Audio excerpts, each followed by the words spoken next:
Last night I tackled the misalignment of the rear end. I didn't film it.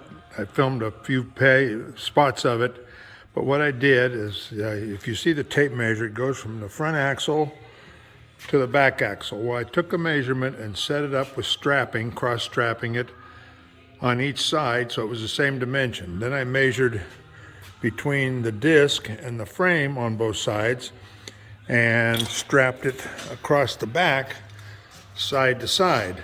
Now in the picture you're going to see a panel bar sitting there. It's just, I'm going to put that on later. So now that I had it all measured up, I released both of my wishbones from each side. The one on this side, when it was all set up, was actually sticking out from the frame by about, almost 1.25 inches that I had to bend it right in this area here. So I had to move it out this direction so that it wanted to kick in, it would push over. So anyhow, when I bought this online, this T-bucket back in 2014 on eBay, and the guy that built it had just forced the ass end over to line it up with coilovers, and it had no suspension whatsoever.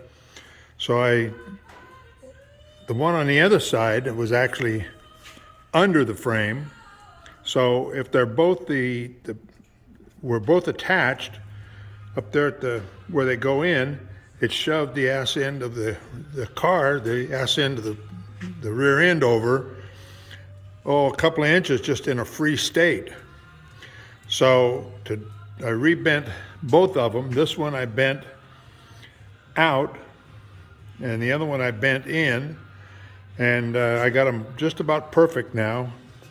I have nothing on these two straps side to side, and it all measures up. I left that tape measure on there to show you what I was doing. So now it's same distance from the front axle on each side, and the same distance from the frame to the disc on each side. And it's in a free state. Both straps are loose. The panel bar is just sitting there. So I feel real happy with that. The only thing I don't like, it has a lot of spring to it, and I'm going to end up with a distance problem here when it's down. The shackles will kick under in this way, and it'll sit too low. So what I'm going to do, I talked about this earlier, is I'm going to redo this spring mount here, put a more spacer in it, and also move the spring back. As you can see here on the shackles, I have them washered so that they don't influence the rear end. So I want to get that all straightened up, so I'll move that spring back in so it's square to it now that I have all the alignment part done. So anyhow, that's where I'm at. I'm going to go ahead and post this later. I had to hang the frame by my A-frame and my straps, and then the rear end was sitting on some jack stands there. So that I could move everything around. Like I said, I cross-strapped it and got everything just exactly where I wanted it. And then I bent them, took one off, put it in the press, bent it, put it back on, see where it lined up, took it off again, rebent it again. I just wanted to inch up on it, and I did that on both sides, so I'm pretty happy with that now.